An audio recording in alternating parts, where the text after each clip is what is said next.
It's a distribution problem. I remember reading this long ago. The food is here, you got to get it there, and it just doesn't get there. Well, the same for this particular tool. For when they do have the food, but they have no way to safely cook it, they get it to them. Today, I'd like to welcome solar cooker expert Luther Krueger to the show. This is a odd topic for this show. We're going to talk about solar cookers. I have one. I've always been fascinated by them. This falls right square in the middle of the Goldilocks tech category, where we get a very important human need, cooking food, with very minimal energy input. Luther Krueger has been collecting, designing, and promoting solar cookers for over 20 years through community education courses, demonstration at farmers markets, and recently he's been traveling across the U.S. to create video interviews with solar cooker pioneers and practitioners using solar ovens. He and I discussed the basics of using solar cookers, how they might apply to a future with lower energy throughput, and this is a great whirlwind tour of the different technologies available to cook food outside using the sun. Please welcome Luther Krueger.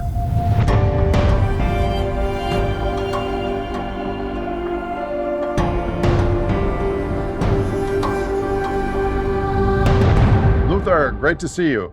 Good to see you. Thanks for having me. You are welcome. You are an interesting guest. Former policeman turned solar cooking forensic museum scholar and practitioner. Yeah, just quick correction. I was a civilian with the Minneapolis Police Department, so I would have been a hazard to others and myself if I had to carry a gun. So happily, 28 years, no weapons. So how did this transition come about? How did you get interested in solar technology? Sure. Well, I've always been an environmentalist since I was in junior high and read Rachel Carson's book that I'm sure a lot of people have read. I probably only read a chapter or two, but it just struck home how badly we are taking care of the planet. We weren't taking care. We're destroying it, really. And so forever it's been in the back of my mind. And eventually I just discovered solar cookers, the actual manufactured ones, when I picked up my brother after he got out of the Navy in Norfolk, Virginia. And I didn't have time to talk to the guy with the store, but he gave me a book called Cooking with the Sun by Beth and Dan Hallisey. And they were solar engineers in the 50s and 60s. And out of just plywood, you could make a box with a cut at a slant, put a sheet of glass over it, reflectors, aluminum foil, and you're talking almost 300 degrees worth of cooking power, just straight sunlight fed into the pot. And so I was convinced. We're going to get into all that. A footnote is, if Rachel Carson were alive today, I think she would be very upset. Things have gotten unbelievably worse since she wrote that book. I agree. At the core of why I want you as a guest on this program is, I think, and I know you follow the podcast, that we're headed for a world in coming decades where we're going to have to get 80% of the things that humans need and value with 20% of the resources we're using today. I'm starting to refer to this as Goldilocks technology. Not too hot, like colonizing Mars and flying cars, not too cold, stone tools, but something that assumes that interconnected society holds together, but needs to use less fossil energy and more appropriate tech. So I don't know a lot about solar cooking, other than I do have a solar oven that I use in the summertime, and I can put anything in there in mid to late morning, and it's done by mid to late afternoon, but I don't have to worry about it overcooking, and I don't use any energy in my stove or my oven or anything. So we're going to get into that, but let's start at the broad macro. So as a primer, can you inform our guests? Of course, almost all of humans in the world cook their food. Could you tell us the current landscape of the most popular cooking methods in the world, whether environmentally sustainably or low resource use or not.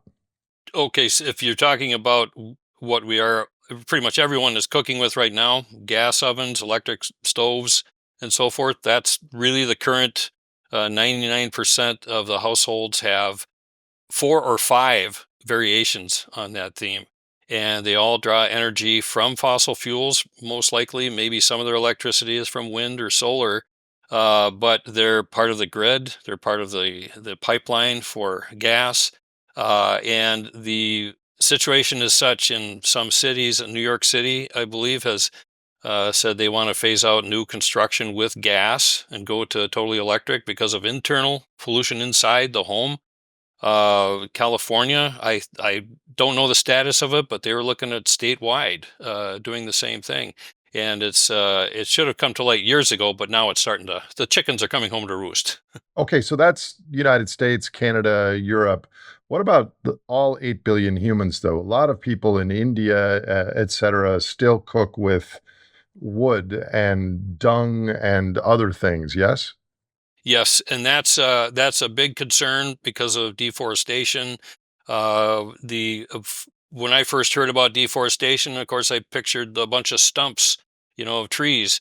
But when I had it described to me how one particular mountainside got deforested, and then the erosion happened, and then the villages flooded, and then I mean the cascading detrimental effects of that were just beyond catastrophic. I mean, killing people and so forth. So but people have to cook with something if they want to make sure they have safe food to eat, and they're going to get it. And if they have to walk 10, 20 miles, the stories in Africa are chilling how far they have to walk just to get that. I was just in India last month, 2 months ago, and even in the relatively well-to-do area that I was, every day you saw people with stacks of twigs that they had to walk and pick up, and they were bringing that to cook their food. So there's two issues there. One is the sustainability of how big are the forests and how much deadfall is there to sustain a community, and there's also the burning of that has carbon and soot and other air quality problems. So uh, I have this solar oven. It's made out of plastic and fossil inputs, but it's made once. And so far, I've had it for 7 years. It doesn't work as well as it originally did.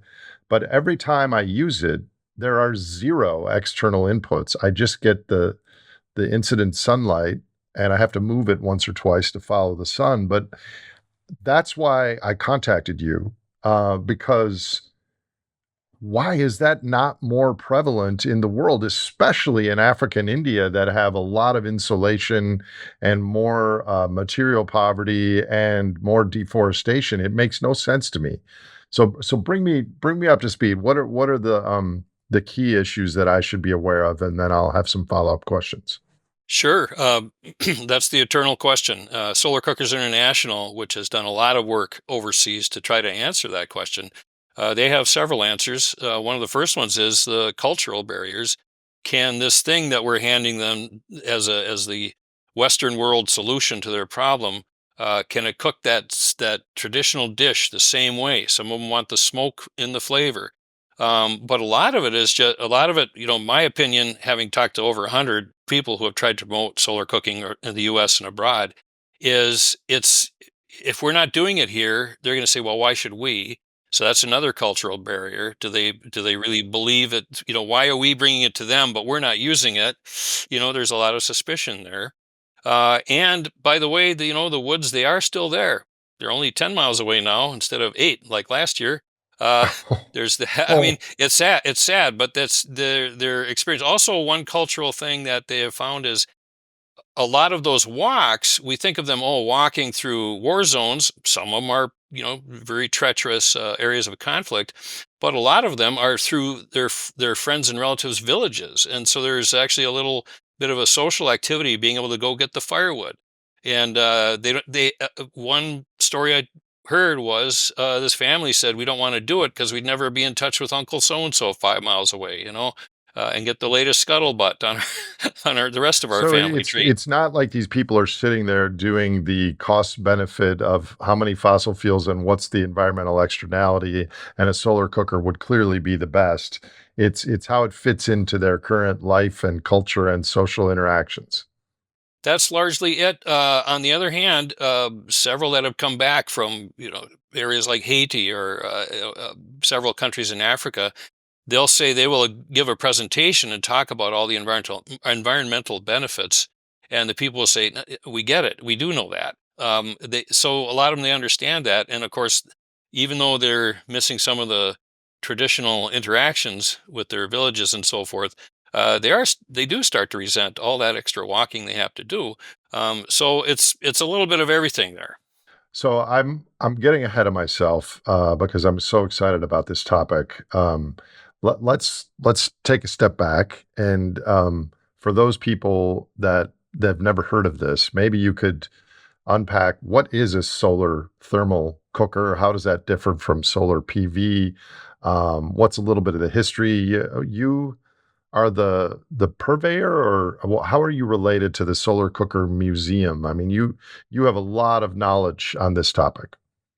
Sure. Well, the museum is my collection that I built up over 20 years. I've got just short of 90 unique cookers that have been manufactured around the world.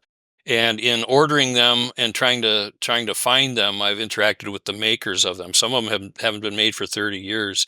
And so I've learned a lot about how they have put them together, what troubles they had trying to sell them. One fellow told me, you want to make $1 million with solar cookers, you start with $2 million. Right. The business is not, it's people, not enough people know about it and realize the benefits. Plus, I mean, in this country at least, and we're so spoiled. We just turn the dial on our stove and our chicken is frying. So there's Yeah, that so part to it's overcome. it's it's a convenience thing, right? And it's a sunk cost momentum thing. We this house where my office here has a stove and an oven and a microwave. So why would I need to go out and buy a solar oven, because I already have this office and all the infrastructure is ready to cook food? But if I was starting from scratch, I might say, you know what? I'm gonna use a solar oven. It's gonna cost me a little bit more time over the long run, especially in a world headed for less availability and higher costs. It will be more resilient, more healthy for me, and cheaper. But I'm not sure that I would make that decision given the sunk cost of my current situation. Sure. And in fact, I think a lot of people think, well, it's got to be a lot of extra work. I'm going to have to learn this new device. Well, you had to learn your stovetop range or your induction cooker if you have an induction now, or your halogen has different characteristics. It's really no different. I actually think it is a lot simpler because remember that Popeil advertisement, just set it and forget it? Well, look at your cooker there. You pretty much forget it unless you got a lot of volume and you got to move it around a little bit, right? What is a solar cooker? Let's start there. Yeah, we'll start with the solar thermal. Essentially, you got the sunlight hitting the ground where you're at, or hitting the wall of your apartment building. The all the charts I've read up on, it's a kilowatt per meter squared worth of energy. Variations based on particulates in the air from pollution or hazy clouds, what your altitude is, and so forth. But basically, that's the purest energy there is. There's no intermediary force that's stopping you from using it. If it hits the ground, you can use it. And a solar cooker, thermal solar cooker, takes that energy, captures it, concentrates it, and it transfers to the food through a pot, through any cooking vessel. In some cases, it's a turkey bag with the food right in it, in a hot pot or what have you. That's solar thermal, so it's pure solar energy converted to cooking heat for the food. And does the solar thermal cooker, what is the efficiency and ease and time differential depending on if the sun is directly overhead or early in the day or late in the day or in winter? Does that angle of the sun make a huge difference? It does make a difference, although I have to say, it just depends on the cooker you have. If you have a nice sized parabolic, you can basically start collecting that energy at the sunrise. It probably won't be enough to cook with for maybe a half hour, an hour, because it's going through a lot more atmosphere at that low angle. But once you hit 9 o'clock in the morning, 10 o'clock in the morning here in Minnesota, we're at 45th parallel, basically up here in Minneapolis. That's gonna be enough to cook for 6, 7, 8 hours. In the height of summer, you can go, 8 or 9 hours, really with that. In the winter, you might only have 3 or 4, but with a parabolic, you can cook several meals, multiple meals in a row if you use a hay basket to put them aside one at a time and put another meal in. Um, Box cookers, they need to be insulated to really be effective. But the commercial models out there, such as the one you have, I believe it was the Solarvore Sport. Um, that one is very well constructed, very high tech insulation. And as you mentioned, it's plastic, but it's not single use. So those are solar thermal cookers, and they range from simple panel cookers that just cook in a pot with a reflector that hits the pot. Often the pot is covered with a Pyrex bowl or the turkey bag, as they call it, the oven bag. The box cooker does the same thing, only it has a dedicated space that contains the heat. And parabolics, those are like the stir fry cookers. They hit very high heat, and you can fry with them. Okay, so that makes sense. That's solar thermal. How's that different from solar PV cooking? Sure. Well, with solar thermal, it's the direct sunlight hitting basic elements, basic pieces of a cooker to concentrate it on the food in the pot in the food. Photovoltaic is the panel that might have wires directly to a cooker. For instance, you could do a DC cooker. I think the microwave. I know one fellow told me induction cookers can be DC, and as some have done, which I think is it Krista Decker might have mentioned, they have DC just direct to a heating element. I visited Alexis Ziegler in Virginia to see his living energy farm in February when I was able to take a quick trip out there to capture that. And that's exactly what he does. Panels of solar panels that go direct to a very highly insulated oven box that over time can build up the heat and cook for a dozen or more people that live on the farm. Of course, the steps are you need to get the panels. Before that, the panels need to be made. Before that, the stuff has to be dug from the ground, et cetera, et cetera. So there's a lot more involved with making it and putting them to work. It's also a level of a little beyond most people's DIY, which you can make any solar cooker without a lot of skills. A thermal cooker. I have very little DIY, and so I bought this solar. You know what I have, right? I showed you. It's just the Sure. square with the plastic on top. It Yep. works great. I don't have to do Yeah. anything. So, uh, like, how much energy do we use from ovens and stoves and microwaves as a percentage of our energy? I don't know if you know that. All I know is for my household, we just installed a heat pump. And before that, we looked up our gas percentage 90% for heat, 5% for heating water, and 5% for our stoves. Now, that 5% was based on the quote we got to install the panels, and we have been doing solar cooking every possible way to not even use the electricity from that. We want to get paid for it, since we're on the net metering system. So how much of your food living in Minnesota that you cook is made using some form of solar oven? We are probably only a quarter at most. I like to say we live in the variety weather belt. We're at the Yeah. mercy of the clouds. Might be Well, protected okay. from full So sun. Yeah.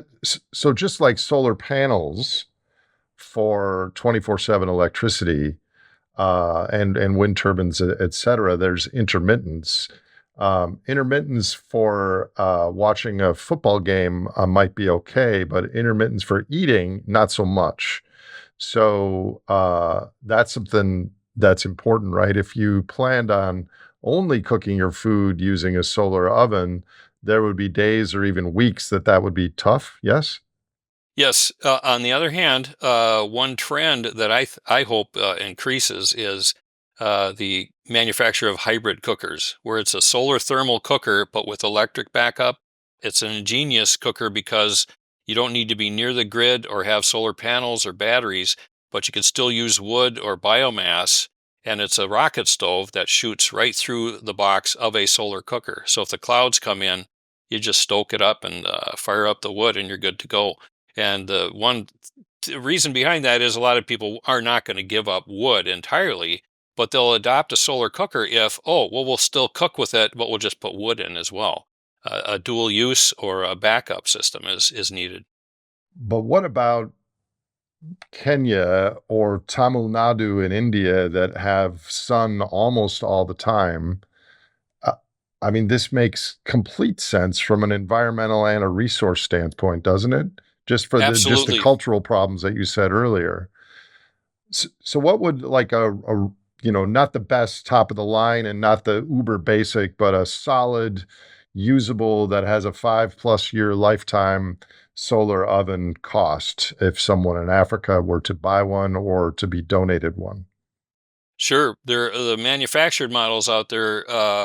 In the States, there's the Haynes panel cooker, which he ships with his own pot at a cost of $65-70, and he's been involved with shipping whole crates of cookers to various countries in Africa. He's actually explored the use of carbon credits. That's at the low end, and it's just a plastic foldable cooker that it'll pretty much last forever. It's just windshield reflector material, aluminized mylar. That's the least expensive. Moving up to where you have, that's probably a $300 or $400 model a few years ago.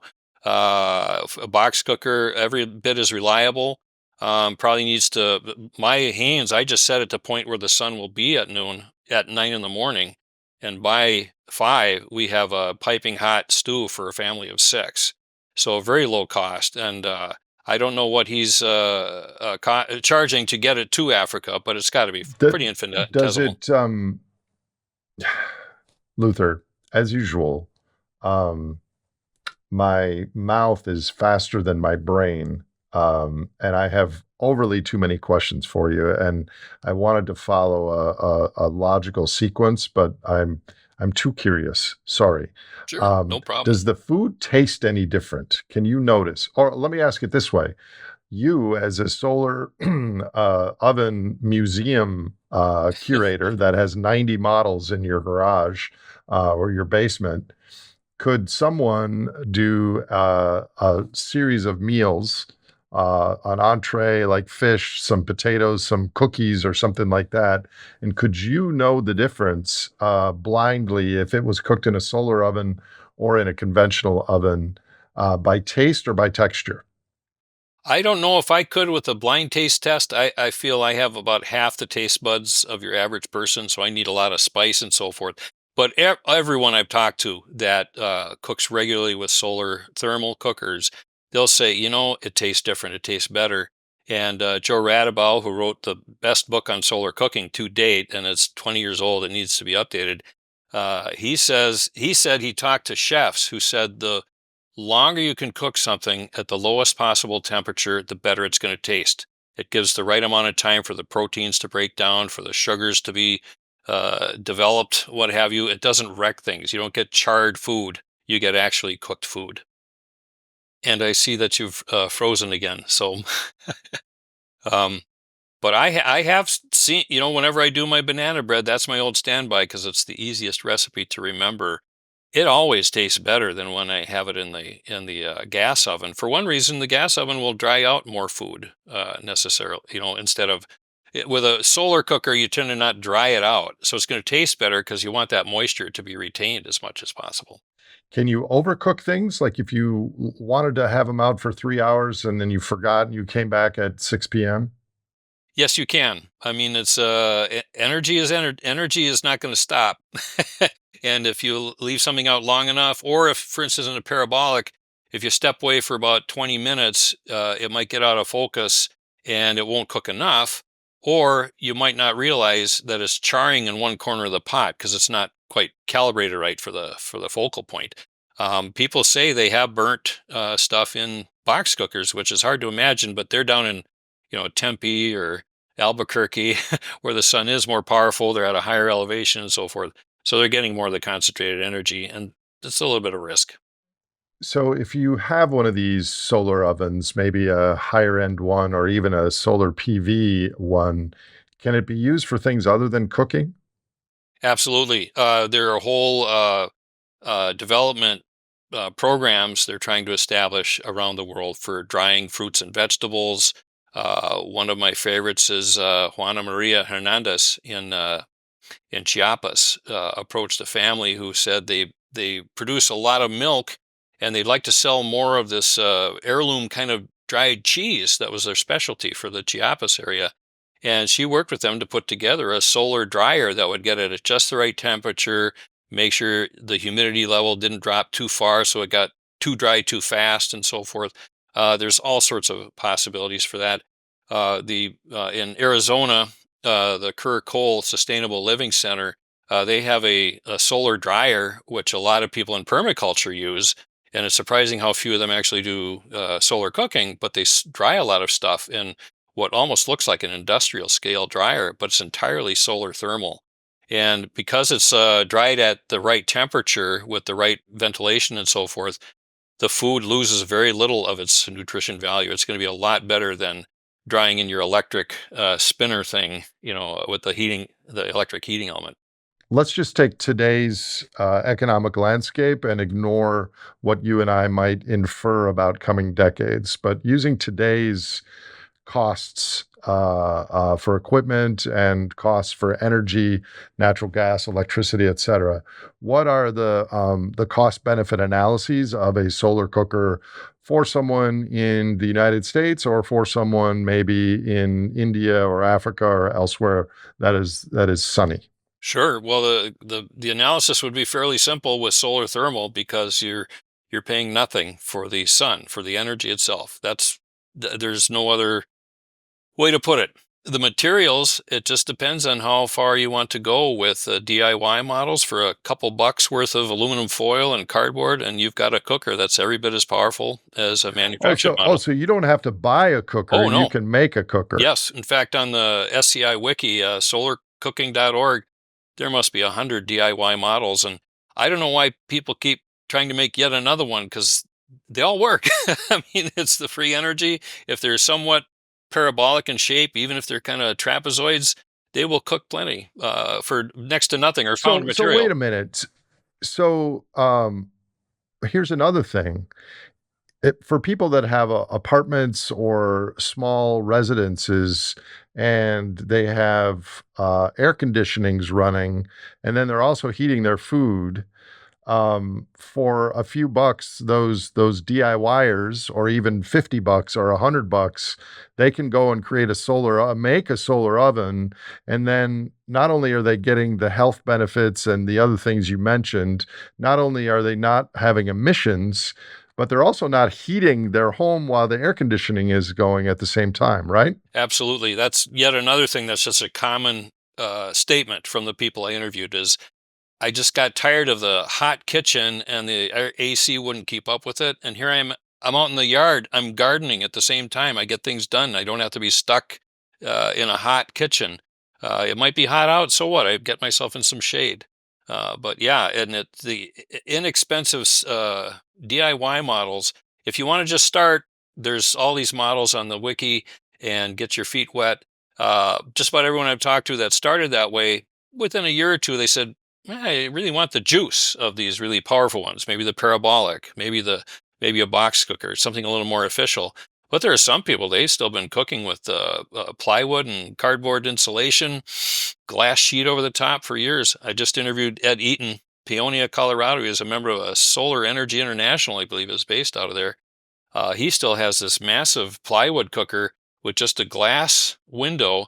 He put it on a trailer and he brought it to demos, and he'd be able to cook for 20, 30 people at a time for next to nothing. The cost of scrap plywood and a sheet of glass someone threw out. Are there any places in the world, any nations or even subsections of nations where thermal or PV solar cooking is quite prevalent? Both are still way down at the bottom as far as adoption. Interesting that you just went to India because the perception here in the United States is that India is light years ahead of us. But the Indians that I have talked to have said, "Oh, no, still no one really knows about solar cooking there." Where I was in Oroville, there is a place called the Solar Kitchen, which is the center uh, organizing meeting place for everyone in the community. They go there for lunch every day, and that is solar cooking, but not solar thermal. They have solar PV and a big solar oven on. It's like industrial scale, but they do all their cooking with solar. But as far as individual people having the things you're discussing, I didn't see that anywhere. No, and it's still we still have a lot of work ahead of us. We have so many that I sent you that solve a lot of those problems. One particular that came up at the Solar Cooking Conference in Portugal 2020 was, hey, we're in Madrid, and Madrid is a lot of high-rise apartments and condos. And so we can't solar cook up there. Well, this mill in Kulkarni in India heard that same thing from Indians with all the they're building up rather than sideways for housing. They don't have sprawl. They got what'd you call it? They got it tall, and so he came up with this cooker that you can hang from your balcony. That's a slow cooker. It'll cook for a family of 3 or 4. The Sun Dish, and it's based on a seashell. You sent me this PowerPoint. Maybe we should just go through that and you could speak for a few seconds or 30 seconds on each of them and give the audience a little bit of overview of what we're talking about. Sure. Well, that first one, it's one of my favorite interviews. This humble inventor, he thinks of himself as just an inventor. He came up with this because he believed in solar cooking, and too many of his friends said, "I can't. I'm on the 15th floor or whatever in Mumbai." And he says, so long as about 2/3 of that building is going to get sun during the day with enough time to cook, you can just hang this thing out of your balcony. It's a tiffin pot. You probably saw plenty of those 3 stacked pots, kind of wire snapped together, and it'll cook for a family of 3 or 4 at least. You can scale it up to cook for more people. And let me just ask you a question. In theory, if you're on the side of the high rise that is the 1/3 where the sun doesn't go, you could just walk across the hall and make friends with your neighbor and do some barter or something Yes. In fact, and using their balcony. yeah, and there are lower. Hey, buddy, in 103, can I borrow your sun? Exactly. Give me a cup of sun. Uh, Absolutely. I mean, that's where it can help build community too, because there are people that aren't going to be in the most advantageous spots to do it. Number 2, that's the Sun Oven. That's probably the most prevalent box cooker, possibly in the world. It's been around for probably 40 years, and it's just a box insulated with a kind of pizza grade fiberglass, is what I understand. Just a sheet of regular glass over the top, and then 4 reflectors that basically triple the amount of sunlight that gets reflected into the cooker. And it's an oven for baking. You can get up to 400 So, degrees. so I've had a version of this in the past, and what I noted is you could cook fish or rice or anything in just the box, but to increase the temperature, like if you wanted to make cookies or something, you would need the reflectors. Yes, and in fact, I think if the model that you have is the Sport, you can order it with Yep. or without reflectors. They advise not using them except maybe in the winter when you have it at the winter angle to get that extra grab of sun. I use it all the time in the winter again for banana bread using the reflectors. Okay. Number 3. Okay, and this one is a parabolic, and it's one where I try not to play favorites, but it's hard to not. It's the Simplicity. Alon Bivas, my undergraduate was in theater, and he was a mime, a professional mime, who stumbled across a pamphlet on solar cooking by Joe Radabaugh, who later turned that pamphlet into a book. And Alon told me, he said, the day he saw that, he said, "I'm done miming. I'm going to design the best solar cooker ever made." And he's come damn close. This thing is a parabolic, which is a very uh, powerful shape to begin with, totally collapsible into about 1.5 inch frame, maybe 2 feet by 8 inches, 10 inches. 10 pounds, you can bungee cord it to a backpack. I put it in the trunk of my car whenever I go on my solar cooking road trips. It's the only cooker I use when I go out. How much would that cost me if I ordered such a thing? Well, the great thing with Alon is he said, I don't want to use any plastic parts. He just has, and right away you're talking metal, so you're talking more expensive. It's what they call spectral grade aluminum, so very highly polished and kind of a ceramic coating to prevent scratches and let it age. It won't corrode over time. Right now it's in the 500 euro range, 450 to 500 euros, which is about 550, 600 here. And how long, if I took care of it, which I haven't with my other ones because I leave them out in the rain and the wind, but because I forget. But how long would this last, do you think? The simplicity, I think, pretty much forever. It's a very high quality aluminum, spectral aluminum, high quality metal frame, very solid. I have cooked on a snowbank, and it's taken tumbles when the sun has gotten the base warm enough where it melts and it's slid off. I've had to start over, and it Is survived. wind a factor? Is Not wind a factor? Like, can you cook when it's 20-mile-an-hour wind here in Minnesota? You can. You do want to brace your cookers because, as you can see from parabolics, they're pretty much like a sail. So they will grab. You got to weight it down. But once you do, it almost has no impact on the temperature because you're talking hitting up 350, 400 degrees in the parabolic pretty easily at the bottom of the pan. So the parabolic gets to be 400 degrees. So what couldn't I cook? I might not be able to get a crispy broil sort of texture, but you could cook anything at 400 degrees, right? Oh, absolutely. In fact, the simplicity was meant to be portable and a small family. You could cook for an entree for a small family in it. But there are much larger parabolics. Germany, for instance, the SK14 from EG Solar, that hits close to 700 or 800 Fahrenheit in the focal point. So you're talking wok, stir fry cooking. You can get your braised chicken, steak, whatever you want in one of those, or boil a gallon of water in an hour, and purify it, pasteurize it, or stew, you know. Number four. Sure. Now this is, in fact, this is exactly the parabolic I was talking about, the SK14. One of the best stories about solar cooking, halting deforestation, demonstrably halting it in Nepal. Bhutanese refugees had to cross the border into Nepal, and it was on the order of 110,000, I believe, total, with 8 different camps. And Martin Olthoff from the Netherlands, who is a firm believer in getting the solar cooking message out, heard about this, saw that you could literally basically define every 10, maybe 10 meters worth of forest was going to be taken down every day for people to cook for 100,000 people.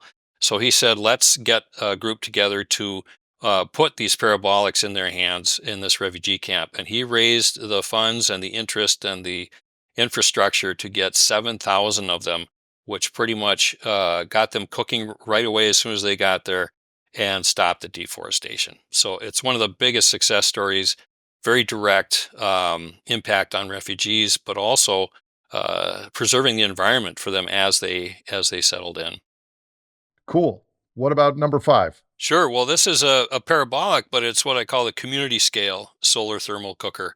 It's the kind that you may have seen in India about Deepak Gadya, and incredible work. The parabolic that he has used, the Scheffler reflector, he has it on whole campuses of buildings, heating the water, cooking the food, heating the building, everything. Well, it's a very well designed cooker with a tracker, so you don't even have to think about it. And the picture I sent, the video is of the Le Presage restaurant in Marseille. So it's a double duty. It's a economic engine for restaurants where they don't need any fossil fuels. Marseille is a fairly sunny part along the Mediterranean, and we had a great time visiting them for an episode that should be within a week or two going up on my channel. What is your channel? It is a Solar Cooking Museum on YouTube. So at Solar Cooking Museum, youtube.com/ at Solar Cooking Museum. And what's number six? Number 6. Actually, the next 3 are the insides of the cooker of the cafe, Le Presage restaurant. They have a sign out front that says Le Snack, where you can get snacks, quick cooked food, because it's such a quick cooker due to the high power of the Scheffler reflector. And basically the one of their main cooks showing us how this 3 foot by 5 foot griddle cooks everything for people. And while he interviewed Pierre-Andre Aubert, who is the proprietor, every minute or two, another 3, 4 people were coming up and being served. And he's got a permanent restaurant there that should open up in a month. He's looking at April or May. It's kind of fun and exciting, isn't it? And hopeful. Absolutely. In fact, I have been catching up on your interviews, and I got to say, it can be a little bit of a downer, but I'm not cowed by some of the messages because I can see this as being an integral part of people surviving what is to come. And but starting now, where you're going to survive those high gas costs and so forth. So anyway, I'm Yeah, optimistic. I'll get to that. Let's finish your little collage here. What about number 8? Okay, number 8. That's another cooker. It's a vacuum tube cooker, and it's about a 9 or 10 inch diameter cooker, maybe 2 feet, 2.5 feet long. And Le Presage again uses that to cook one of their signature dishes. When he pulled that out, it smelled and looked like mushrooms, braised buttery mushrooms, just beautiful. It's actually eggplant, and it's one of their signature dishes that they cook in high volumes. And it's a France-based cooker that restaurants can use. So are these a little bit more popular in France? I think they're gaining ground due to simplicity. Alain Bivas really hit the ground running with marketing it. I mentioned he was a mime, but he got some kind of engineering award for this thing. So, yeah, Well, they're also there's collapsology, which there's a collapse aware demographic there that is a much higher percentage of the population than in the U.S. yeah, yeah. Yeah.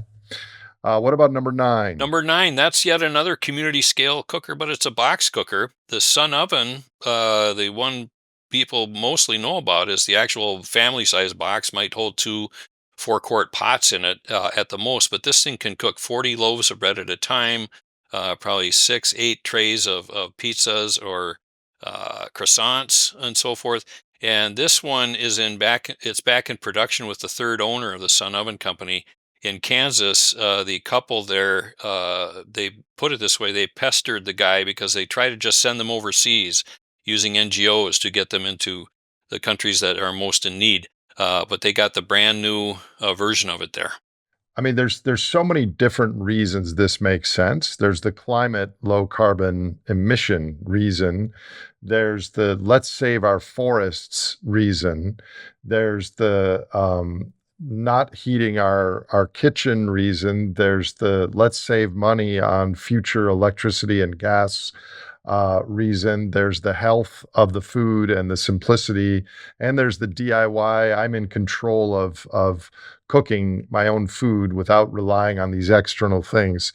But just focus on the climate reason. What would I mean? Are there any plans or such where NGOs and philanthropists and institutions from the global north might donate huge amounts of these ovens to people in Africa and India, where they just have to start using them and maybe see the benefits and then word of mouth? Could something like that happen? Is something like that happening? Just about every manufacturer I know has tried or they do have limited programs overseas in Africa, Asia, primarily Africa. It seems like they get a little bit more of an ear bent toward the cause by governments. Kenya, in particular, they've been working with Solar Cookers International to work it into their national scheme to address climate change and pasteurizing water. I know one of the reasons I ratcheted up my involvement in promoting it was hearing about kids with river worms or bacterias in the nearest source of water, and if they lived to be 10 years old, maybe they were blind or lame, and it's just a tragedy on a current level. This is before we're talking, losing fossil fuels, and so pretty much every manufacturer has done that. And Solar Cookers International, they're the best source for on their wiki. That's solarcooking.org. They have by country which countries have been involved, which have tried things. Some of them, when I check in, they say, "Well, that was 2014, and we just really haven't gained any traction." But some are really currently making tracks. I mentioned earlier, to cap this off, Roger Haynes, a retired federal prosecutor, yet he designed this panel cooker that is amazing, and he has been working with NGOs and the Rotaries. He's a Rotary member. They've been involved in a lot of the solar cooking promotion overseas, and he has looked into carbon credits. He's kind of stepped back from trying to use them, but he's sending them by the thousands overseas. So it is happening, not to the level we'd like to see. Continuing with your little montage here, what about number 10? Number 10. That's the Fusion. GoSun is a company based out of Cincinnati. I interviewed Patrick Sherwin back in 2021. Vacuum tube cooker, but also a hybrid. It's got a tray. If you slide the tray out, you'll notice on the bottom it's got a heating element. And so if the sun goes down, clouds roll over, you just plug it into a battery, which they also include a little solar panel kit with it, so you can keep cooking. Interestingly, it hits higher temperatures with the solar than it does with the heating element for various reasons, the materials they'd have to choose. But it's a 24/7 cooker. A little pricey, maybe marketed a bit more toward the vacationing crowd, the campers. But it's an all season 24/7 cooker. Okay, so we're at number 11, Luther. What are we looking at? Sure. This is Bing Gu, who came up with about the only safe Fresnel lens solar cooker.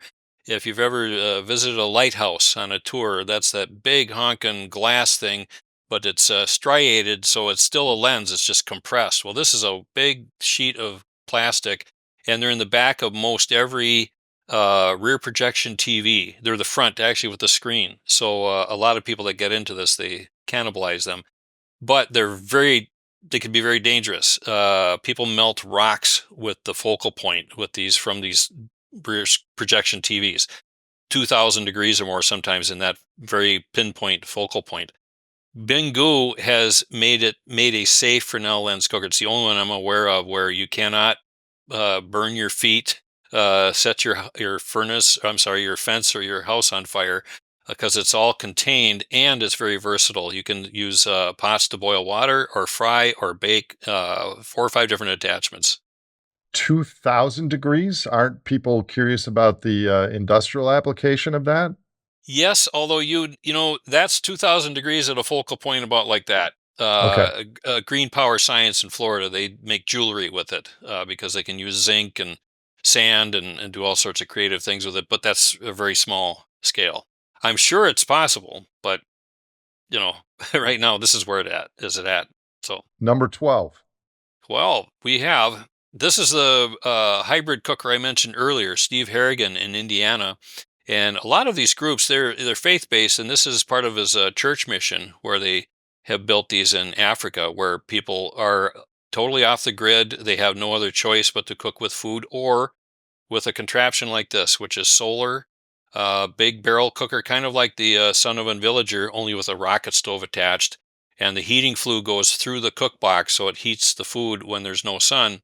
And at the other end, the flue actually has another attachment where you can boil stuff as well. So it's actually can do two different meals, sets of meals, with the hybrid attachment. And 13. 13, Solar Education Project. Mary Buchanek, Jennifer Gasser, they are really, I feel they're one of the most involved leaders in the solar cooking movement. They put together a textbook on physics, which is totally based on solar cooking and how reflectivity counts, heat retention, the energy and light, and so forth. And in this particular interview I had with them, they actually took a carry-on and turned it into a solar box cooker with reflectors, and it's just like your cooker, only you can pack all your stuff to go on a trip and cook with it. Amazing. It's extremely low carbon, except for the jet that you took. Yes, that's Um, right. yeah. And 14. 14.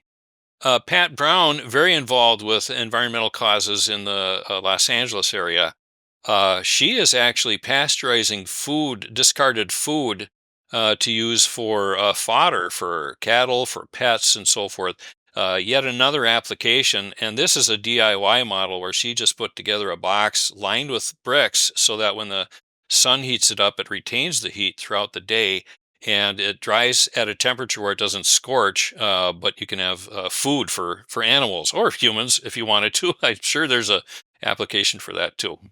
And 15. 15. Carla Ramsdell, I like to highlight her work. She's at Appalachian State University, and she has an incredible website, and I think it's more or less a blog called No Watts Cooking, WATTS. And she talks about the waste in the food industry. Favorite example, and I see it every time I go shopping, garlic. You see the jars of processed garlic. and then right below it or to the right is the shelf stable garlic that will last longer than your jar unless you refrigerate it and use more energy to keep it in a stable state. She explains all that with physics in her classes at Appalachian State University. One of my favorite episodes because she has this fractured vacuum tube, and she's able to demonstrate this is how it works. Here's where the vacuum is. Here's the heating part, and so forth. So, an incredible educator and one who is doing outreach on that level around the world. Next to last, 16. 16. And 16 and 17 are tied together, and you'll be happy to know one of your viewers, Craig Berglund, Reno, Nevada. He is, I featured him as the last episode in my first season to celebrate him doing just about everything you can do with solar energy, both thermal and photovoltaic. In this video, he is roasting coffee beans with a repurposed bundt cake pan, a TV satellite dish just lined with mirrors from the craft shop, and then he used to work for the casino business in Reno, and this is a discarded one-armed bandit motor, the thing that spit out your quarters when you won, or kept them if you didn't win. And with just little lawn ornament solar panels, that thing turns at just the right speed, and the focal point is about a 3-inch circle. And so it's roasting the beans at just exactly the right rate. About an hour later, you have perfectly roasted beans. A little longer if you like a dark roast. So this is all, thank you for sharing all that. Sure. This is all what I would term appropriate technology, and it's cool, and it checks a lot of the boxes for the future that you and I can envision coming. Yes. But do solar cookers and technologies like them inherently first require a mindset change about what technology is for and a larger change in our lifestyle to a slower, more conscious, more intentional, more living with the earth sort of pace? I believe so. I think that everyone's motivated for different reasons. For me, it was the environment, but then it was so damn much fun to cook in my own backyard, whatever I wanted. I knew I could cook just about anything. For some, it's really they're the tinkerers. We have a project we're working on where we're going to be reaching out to maker spaces around the world to do a maker challenge, saying, "Hey, you come up with the next big deal solar cooker." These are the people that one guest I recommend, he's a maker, Chris Hackett in New York City, made a solar pasteurizer where he pasteurized water from the East River, and it got picked up by Popular Science. He had a series and so forth.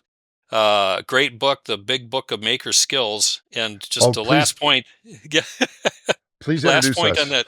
Yes, he coined the term obtainium. He said, "Don't ever buy new stuff to make anything.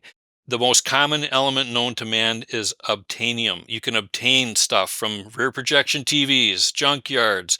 How many sofas do we have thrown in our alley here in Minneapolis? I learned welding because we have so many bed frames, Yeah, free Obtainium stuff. is going to be a big resource in Oh, yeah. coming decades, more than likely. Yes. So, what would it require? Oh, see, here's the issue.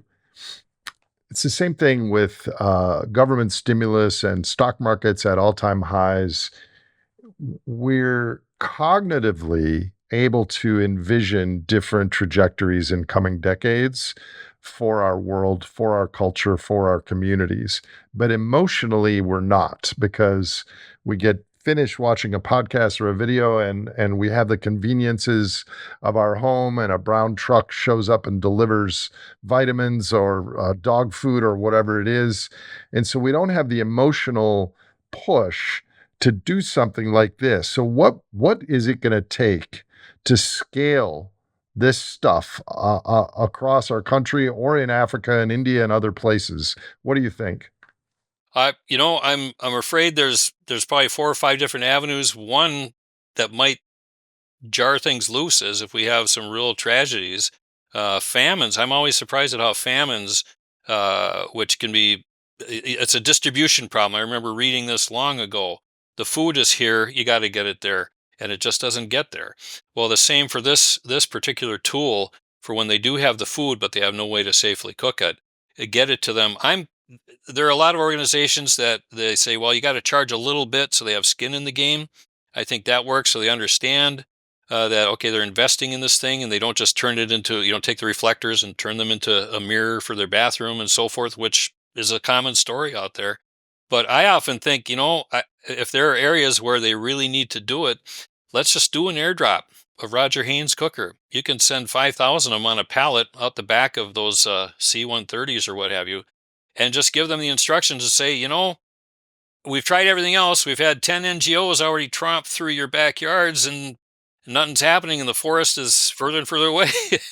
I think that's a great idea. And here's a North American version of that.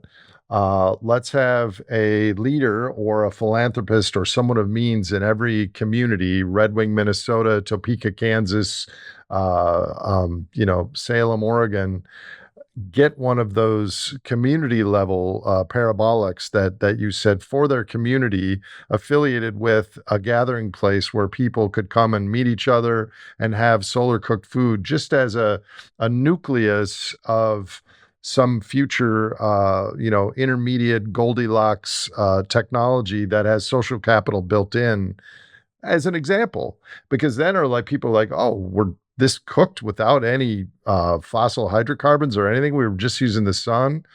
I think it's that way. We need like a foothold, which is why I found you, because Craig emailed me and I have a solar oven and I think they're cool. And based on this conversation this weekend, I'm going to try to use it. Are you? Are you going to cook with your solar oven this weekend? If there's sun, whenever there's Yeah. sun, we try to put it out there. Yeah, and we're doing more than that. I mean, I've actually learned you can bake green coffee beans, and it makes a pretty good mild roast. You can roast your coffee beans in a parabolic. I've made dark roast, nearly espresso So, roast in them. So so do you and your family kind of look at the 10-day forecast and say, "Oh, Tuesday through Thursday, we're cooking outside. It's like full sun." Do you yeah, incorporate the forecast into your cooking plans? we do, but we can't go 10 days. This variety Right. weather belt, Yeah, yeah, before I retired, we would have solar brunches on Saturdays and it'd be Thursday. I couldn't look before Thursday, and yeah. it had to be Right. sunny on Friday and Thursday and Saturday because the weather pattern tends to move forward in time. And so if it was sunny both Friday and Saturday, I would call a brunch and almost never had any clouds at all. But I had to do it 10 days out, it'll be exactly flip-flop.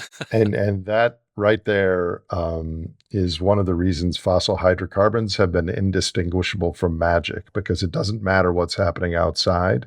We flick a switch and we get the brain services, and that era is gradually or suddenly coming to an end, which is why I think more people need to be aware of this type of technology. So, thank you for all that. Are there any other technologies like this, what I would call Goldilocks tech or intermediate tech, that you're excited about and would like to at least highlight?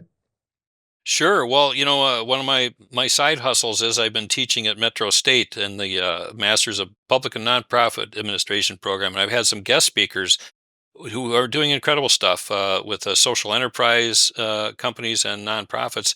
One of my favorites, it's called Lucky Iron Fish, and what it was is a public health organization found that in Southeast Asia, levels of anemia like skyrocketed from single digits to 80-90% of the people going to a clinic visit had anemia.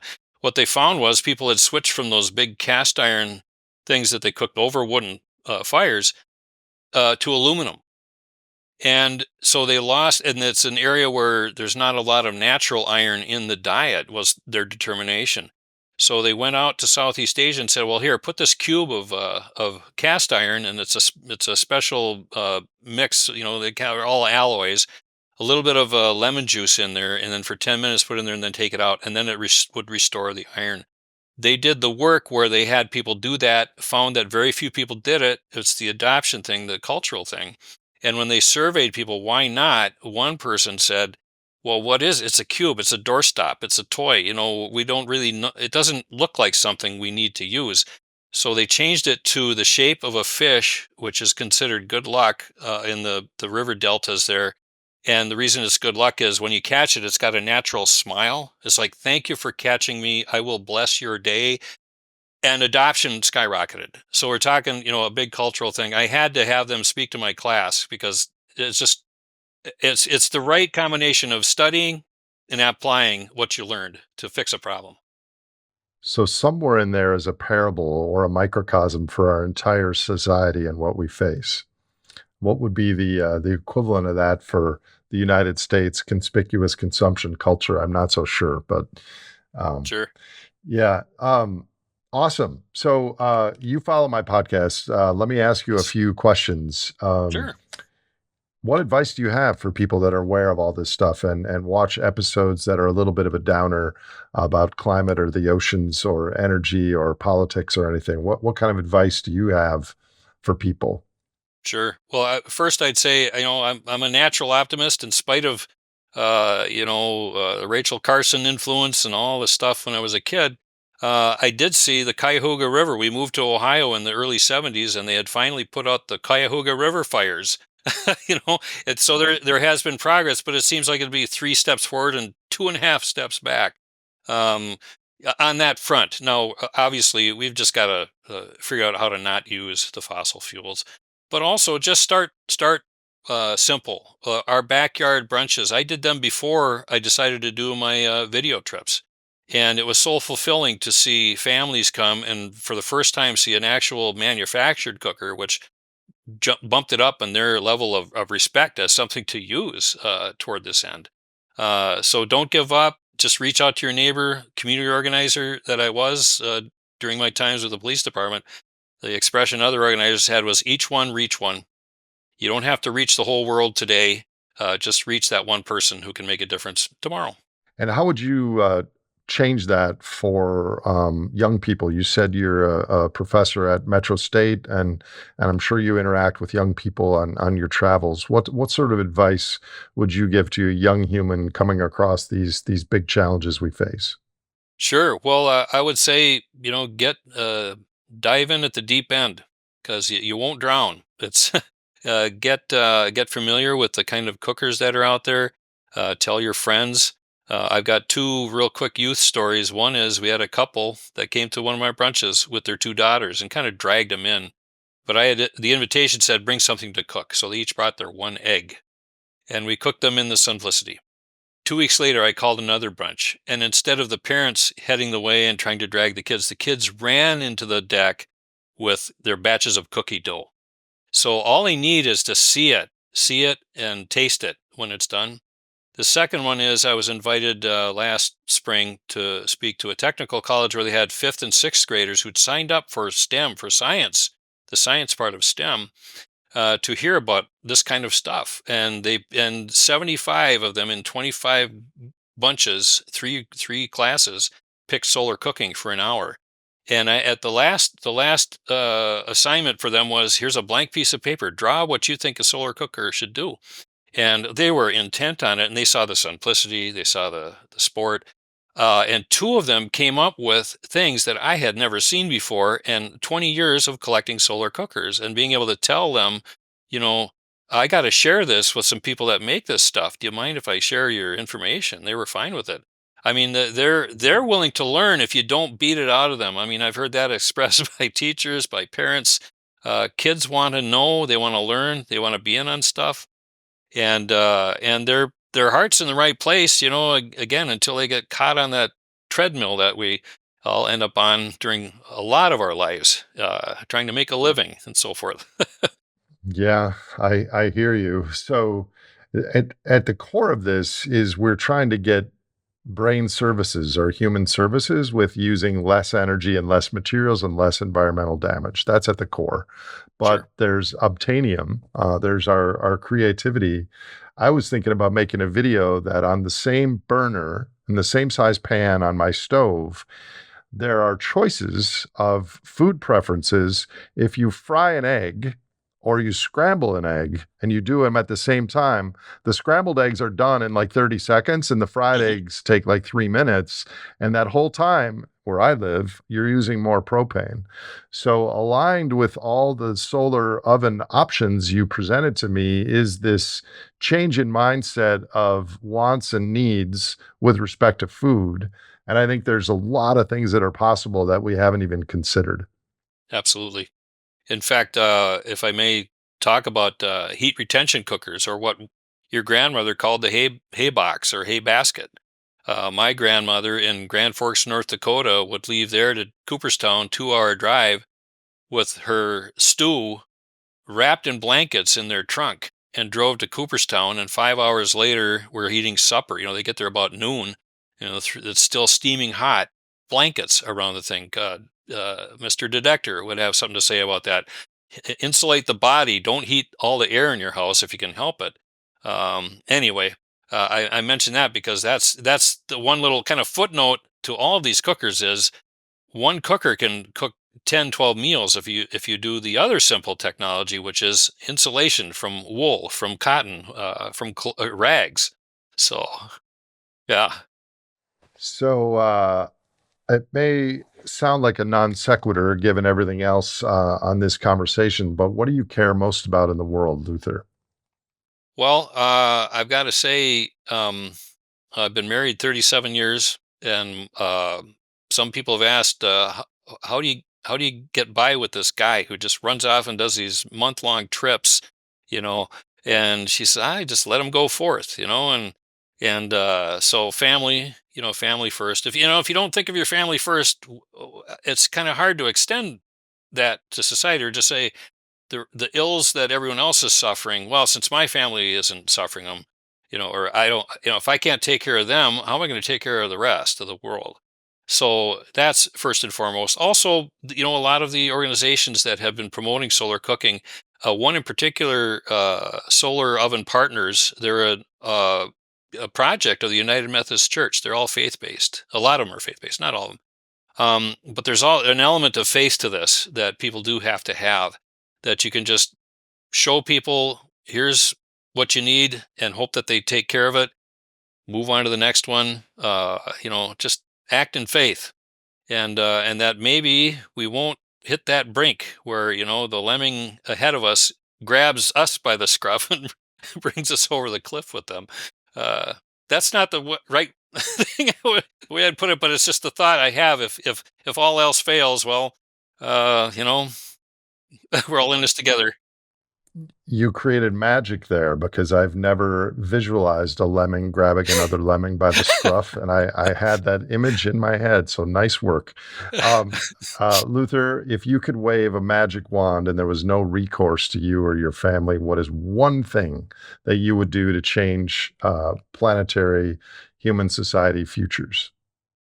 Well, I'm deep into the solar cooking part. If I could get a solar cooker of any way, shape, or form into every household, I don't understand enough about the rest of the problems, but I get it. I see a lot of memes about, oh, this is how they saved a whale. This is how they saved a flock. Or oh, I remember one story is in the New Yorker, a woman, very devout Catholic, finally cornered not the Pope necessarily, but Vatican City, and said, where are all of our properties, because we're losing the pollinating areas for bees. And they dug into the maps going back to fourth century, being able to document where they had properties. And she said, could we just say these are pollinating places, get the churches to put pollinators there? Everyone's going to find their little niche where they can take care of a little tiny fragment of this worldwide problem. And she's making tracks with that. Very inspiring story. Again, faith based, and it doesn't have to be Catholic faith. Deepak Gadya in India with his ashrams. When I talked to him, one of the faith-based projects that came his way was, people said, we traditionally burn in pyres of people here when they die. Could we do that with solar? And he said, well, I know we can, but talk to your religious leaders first, because I don't want to set one up and, and all of a sudden I'm run afoul. And they consulted and found that yes, you can. It's burning. It's a little trickier because even the current process doesn't burn perfectly, but it will do the job. And being able to reach out to this one little segment of the population where they're concerned about that, they're using too much wood for these funeral pyres. Thinking about it. My concern always with renewables hasn't been do they work, and hasn't been can we use them to meet basic needs. My concern has been we're trying to tell a story of continuing the way we live with 19 terawatt and growing metabolism impacting nature. And that's not what I think we can and should use solar and other technology for.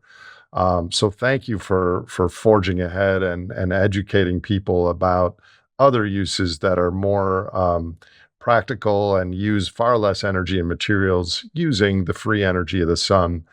Do you have any closing comments for our viewers, Luther?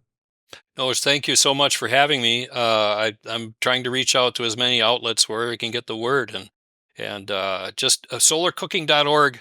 Inspirational story here. A guy who was a Microsoft programmer, Tom Sponheim, in the 80s said, we need an archive with all this stuff. We need one place to go. You try to Google solar cooking and you get every crazy workable, but, it just doesn't inspire. But you got one place where you can get at it. He set up an archive and later converted it to a wiki. That is the one source. So don't listen to me. Go to the wiki. Don't go to solarcooking.org. Watch my series. I'm not monetizing it. I don't intend to. Those are the experts. They're the ones that really know what they're doing. But the wiki is really, I tell everyone, go there first. DIY. Commercial vendors are on there. The histories that will inspire you. So take that to the bank, so to speak. Social capital bank. Thank you so much, Luther, for your insights today and for your passion on this. It shines through, and I personally think it's important. Maybe you come back for a roundtable on DIY Happy to. Goldilocks tech. Absolutely. Happy to. Thank you. Thank you. If you enjoyed or learned from this episode of The Great Simplification, please follow us on your favorite podcast platform and visit thegreatsimplification.com for more information on future releases. This show is hosted by Nate Hagens, edited by No Troublemakers Media, and curated by Leslie Batlutz and Lizzie Siriani.